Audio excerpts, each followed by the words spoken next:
Hello and welcome to another episode of a weekly Waypoint. No, this is not clickbait, I have not scammed you, we will be getting to Halo Infinite shortly, but first of all, I wanted to show you, first of all, I've just realised I've got quest objective sparkles on. I wanted to show you Valdrakken at 60 frames a second on, this is, I believe, the 8th visual preset out of 10. So pretty high to ultra. I did run it on 10 and it was at like 50 frames a second. I was like, we might as well get the full 60. I'm not noticing those two little presets going down in the notches. But this is significant to me because when Dragonflight first came out, I haven't actually finished editing my videos of that series, but anyone who watched those videos will know I was having some pretty major performance issues. I kept trying to convince myself that it was fine, but it wasn't really. And so ever since I got this PC, I'm like, I have been a little bit like, I wonder how WoW runs. That's not the only reason I stopped playing Dragonflight, so I kind of wanted to hold off because I wasn't too particularly enamoured with Dragonflight's early endgame. But I feel like now, a month or two has passed, there's some more stuff for me to actually get on and do, and less time gating. But yeah, it's just kind of, you know, this isn't going to come across as crazy to anyone with a good PC, but as someone who was stuck on a 960 for 7 years, this is kind of wild to me. It's similar to that little thing I recorded where I was walking around Limsa Lominsa, except Final Fantasy XIV actually runs better than World of Warcraft, so it's a little bit better. Also worth noting, it's still downloading game assets, so it's not even as smooth as it will probably eventually be otherwise. But yeah, I just wanted to throw this out here and be like, hey, that's pretty cool. I'm happy with this. On to the weekly Waypoint proper. Thank you, Past Christian, for showing us the majestic wonders of a video game running at its intended frame rate. Jeez, I thought that guy would never shut up. Actually, I'm a hypocrite because this is also serving to show you Halo Infinite running. I mean, I'm sorry, it's probably boring to anyone who doesn't have this PC, but just let me gush, okay? I'm still in the honeymoon phase of my PC. But look at it. Look how beautiful it is. Look how glorious it is. The only issue I have with Halo Infinite on PC is that it's much sweatier than Halo Infinite on Xbox. I find it much more difficult to compete, but part of that might be down to the fact that I still need a new mouse. The tracking still glitches out occasionally, meaning that my aiming is off, and I've had to bind the melee button off middle mouse click and onto one of my side buttons because it's not reliable. And I'm not going to include it in a video, but I have a clip of me screaming in frustration because I'm just running up to this guy who's frantically missing me with all of his willpower and trying to hit him, and nothing is happening, and I'm just like, punch him in the face! I died shortly thereafter. But hey, after recording like 8 different matches of Arena and not hitting a positive kill death in any of them, I finally said, fuck it. Social big team battle, which turned out to be snipers versus shotguns. Well, not snipers versus shotguns, but you know what I mean, shoddy snipers. And I actually had a wonderful time with this match. I'm wondering if Halo multiplayer does that thing where it secretly ranks you, even though you're not playing ranked, so that you get matched with players around your skill level, except it fails to, you know, take into account the platform I'm playing on. So while I'm way better on Xbox, I'm not as good on PC, and it's just matching me with people who are better than me. I'm wondering if that might be what's going on here. But yeah, when I first downloaded, like, I was like, I don't really have a modern game to benchmark my PC, and this is still like, this is getting on a bit now. This is late 2021, it's not like the most recent AAA game, right? But I was like, hey, you know, I might as well download it on PC Game Pass. What I didn't expect was to find out that A, I love playing Halo on PC more than I do on Xbox via input method, and B, this game doesn't look this good on Xbox Series S. I was expecting it to look the same as it does on Series S, but this game looks way nicer on PC. I don't know if that's just me with Honeymoon spectacles on, but that's an interesting phrase. Brand new sentence. Potentially the title for today's video if I do not forget. So anyway, enough about the hey look, I've got a PC that does things. What else have I been up to this week? Well, apart from Final Fantasy XIV, my main obsession has been My Hero Academia. I promised Reese that if he was gonna get back into Final Fantasy XIV, then I would get back into My Hero Academia, and he has been going through Stormblood, and I'm like, alright, fine. I also just kind of felt like watching an anime. I was like, I'll do it. I'll go back to My Hero Academia.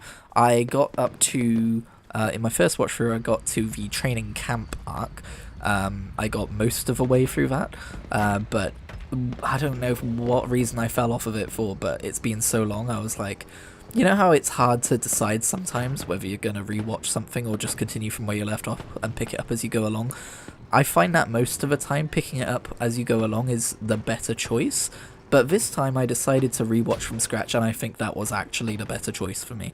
Not only am I having a fantastic time going on from where I left off, having caught up to that point again, but I also had a fantastic time just watching the first 2 seasons in their entirety again. I'm not going to get into any spoilers. If I'm going to talk about My Hero Academia in its entirety, I will do so in its own designated video, don't you worry. But I just want to mention that that anime is so fucking fun and uplifting in places. Not all the time. But it's shonen as heck, but it also subverts a lot of shonen tropes. I totally just murdered that guy and I felt really bad about it.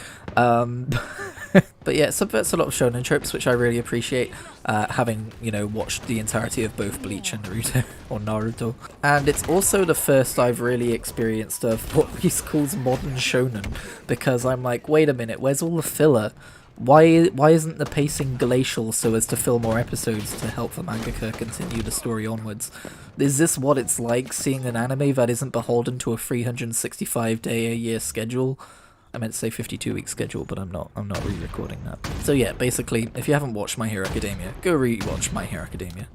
I don't know how you're going to re-watch it if you've never seen it, and I think I've decided as well, when I get up to speed on My Hero Academia after making like 7 videos about why I love it so much, the next one I'll probably do is I'll do the same treatment to Attack on Titan, because isn't it like almost over? Like, I heard that they're on like the 3rd part of the final season, which basically just means it was the last 3 seasons, but they decided to call it 1 season. I watched Attack on Titan Season 1, and then at the time that ended, I caught up on the manga, hoping for answers to questions, but I only got more questions, and I got pretty fed up about it, so I don't know if I even got current on the manga.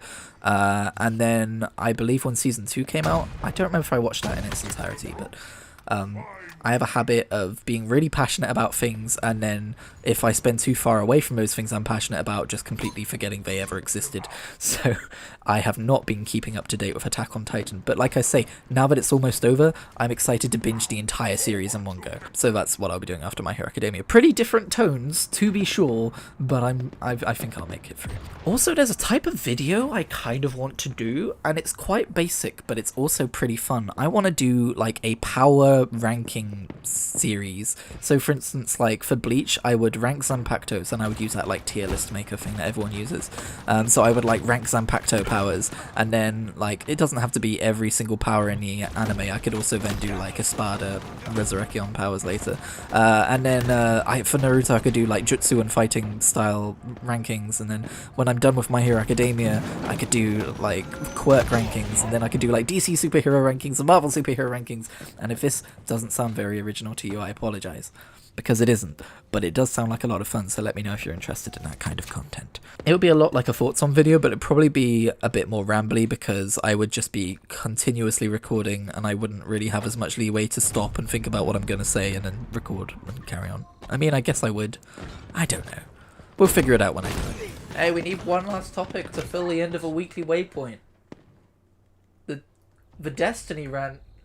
Oh, are we going to do the Destiny Rant here? I guess if I do it here, I'm forced to keep it short, because this was originally going to be an entire video, but I don't like the idea of making a negative video. It would be really good for my channel, and I hate that. A new trailer came out for Destiny 2 Lightfall, and you may recall that Destiny 2 was a very popular part, I say popular, a very often used game for the weekly waypoint way back in the day. But the second they announced that they were vaulting entire expansions, I stopped playing Destiny 2, because that's so fucking dumb. It's literally impossible to play the Red War now, and I think Forsaken content from what I've heard and everything in between. And because I'm trying to keep this short, I won't linger on that for too long, but suffice to say that pretty much killed the game for me immediately. I get that it's a solution to a problem they had, but boy, I wish they'd landed on a different solution, like, I don't know, trying to compartmentalize the installations of a game for like different planets and stuff. A bit like the Master Chief Collection with campaigns. Anyway, the trailer for Lightfall looked really interesting, so for the first time since the very beginning of Beyond Light, which I never finished, I was getting very, very, you know,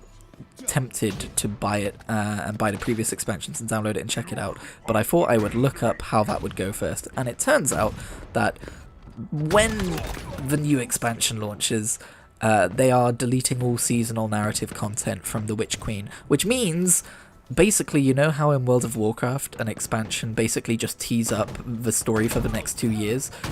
That's basically what they do with Destiny's storytelling as well, and so it would just be, and now, this is what annoyed me about Shadowkeep, oh, big tension and build up and everything, and come back every week and we will dish this out to you in tiny piecemeal parts, and now you won't even be able to get those piecemeal parts all at once. You know how I'm enjoying binging through My Hero Academia? It's like I wouldn't be able to enjoy it at that pace because I didn't stick around every week and play it. And oh my god, that just... my excitement for Destiny 2 Lightfall rose really high, and I am still really interested in what's actually happening in the narrative. But then it's like Bungie hate their own story and the players that don't play their game every single month of the year, and it's... ooh... We're leaving it there because it's the end of a video, and that's why I'm not doing a video about it. I could eloquate my point much more, but I think we're just gonna leave it there. Thank you for watching. Next week, a different game?